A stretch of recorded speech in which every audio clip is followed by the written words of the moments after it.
লড়াই চাই সব কিছুর জন্য, সত্যর জন্য সব কিছু ত্যাগ করা যায়, কিন্তু কোনো কিছুর জন্যই সত্যকে ত্যাগ করা যায় না। যেটা সত্য তার সামনে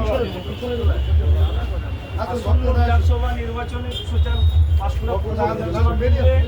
আমাদের জাতীয় কংগ্রেসের রামকৃষ্ণ আইভিএফ সেন্টার, মা হওয়ার স্বপ্ন পূরণ। ওই পাশটা একটু চলে যান, ঘুরে যান একটু। হাত প্রতীক চিহ্নে ভোট দিয়ে আপনারা আশীর্বাদ করবেন, এই আশা রাখছি আমরা সব। যুব কংগ্রেস আসন্ন বিধানসভা নির্বাচনে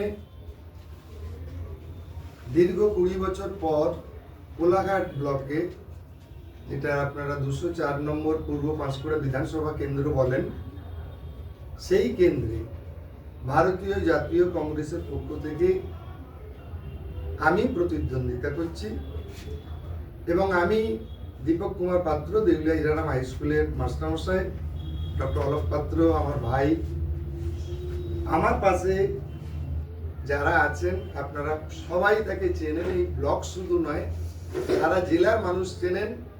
আমাদের দীক্ষাগুরু শ্রী মহাদেব সেনগুপ্ত আজ 65 বছর ধরে কংগ্রেসের রাজনীতি করছেন, এখনো স্টিল নাও।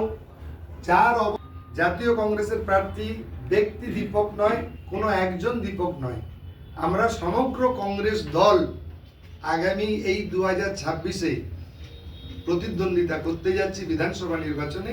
আপনাদের সবার দুয়ারে দুয়ারে আমরা যাব, কংগ্রেস দল একটা টিম হয়ে আমরা আপনাদের কাছে যাচ্ছি এবং এই আশিস বা বার্তা আপনাদের থেকে আমরা যেমন দিতে চাই, নিতে চাই।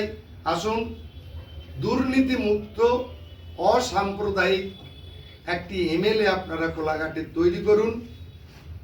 সেই আবেদন